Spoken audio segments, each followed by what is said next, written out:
Peggy 16. We have this opportunity that we wouldn't have had years ago to ship a game and then really collaborate with people outside the studio to figure out, like, what is the best version of that? Honestly, yeah, like we're building something the community has been asking for, and it's accumulation of everything that we believe the game needs to be. The upside to that is we're not holding anything back. All the feedback we've heard for the last year is, this is it, it's in Forsaken.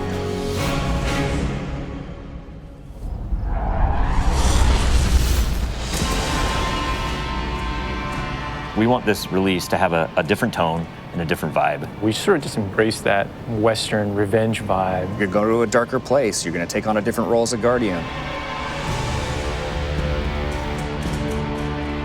A barren landscape with like the asteroid vibe with like tumbleweeds. And I mean, that just sounded cool. Grit, man. We want to bring the dirt back. And what better way to start a story than to start it with a prison break? Right. Cayde's been filling this prison with bad guys that are really bad. And so when it breaks, things can happen to all the world. First place you're going to go to is the Tangled Shore, which is a new part of the reef that you've never seen before. That's right, my friend. It's a collection of lashed together asteroids and rocks out in the asteroid It's belt. very otherworldly, and it's full of pirates and assassins and bad guys. It's become a lawless place. It truly is a frontier. It's completely taken over. The most malevolent force there is the Scorn. They're very aggressive. They're always going to charge and push you. The Barons are the top dogs in the Scorn, and each one has gone back and committed nefarious crimes. I think of it as the reverse Magnificent Seven, like the worst of the worst criminals. You are hunting down these different Barons. In fact, they're called Baron hunts. So one Baron is a sniper, and you have a sniper versus sniper battle with him. Another Baron is this big, giant, hulking melee character.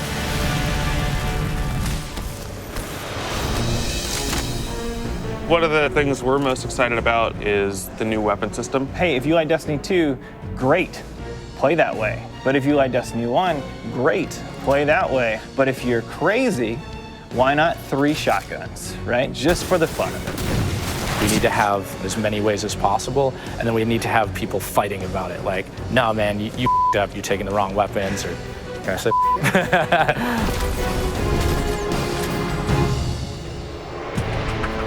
So randomables are coming back. Every single weapon is going to feel different when it drops. And we're improving the mod system, so you can customize your weapon the way you want it. We've got a whole new masterwork style system coming together where you actually are able to kind of move your levels up over time. And so there's investment back on the weapons again.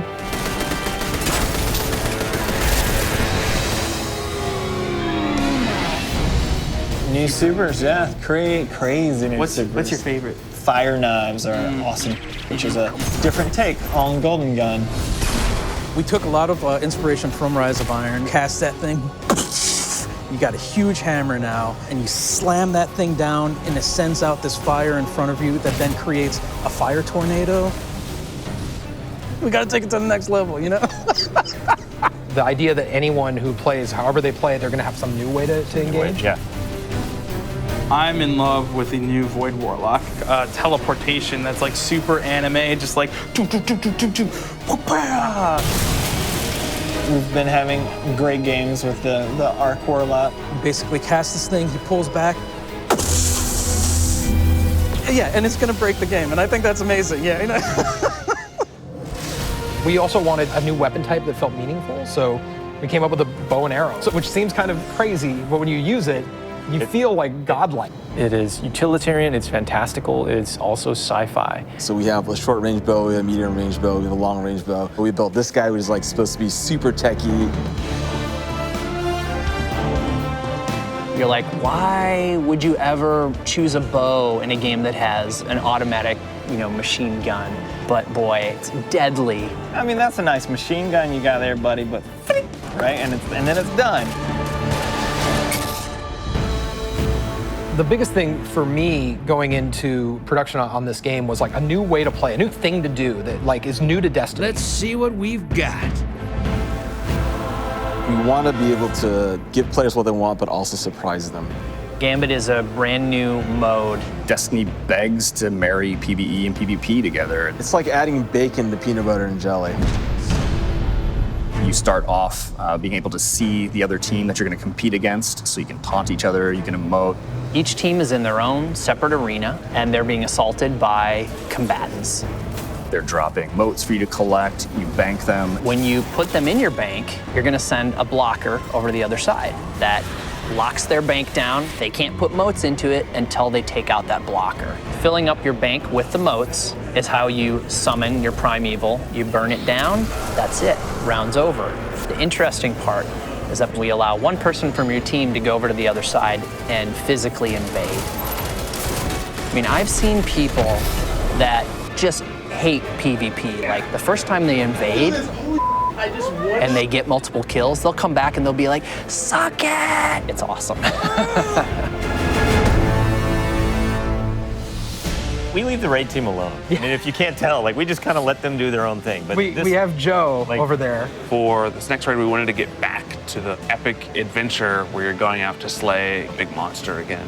This raid has more bosses than any raid we've ever had before, and we're really excited to get players in there.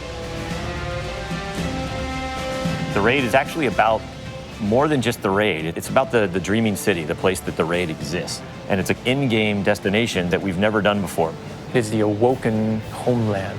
I could talk about the dreaming city for hours. It's like if the Vault of Glass and Dreadnought had a baby. If they were like twins. Or the twins. Yeah, that's actually more accurate. Yeah, they're like twins. It's like you had twins, and then you took those twins and you put them on the doorstep of Peter Jackson, raised them as his own, and then that's the dreaming city. It is magical and weird and mysterious. It's designed to be a destination that has puzzles that you need to solve.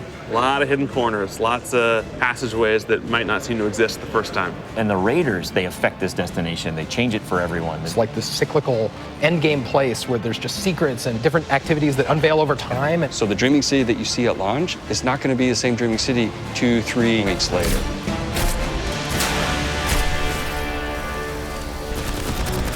So with every design decision we've made for the Forsaken, like the first thing we ask is, how will the community react to this? Players want their investment in Destiny to matter, and they want to be able to see that reflected in the content. We knew we wanted to do something for the collectors in our game, so we built a feature called the Collections. It's a way for you to track all the items that you can go out and acquire.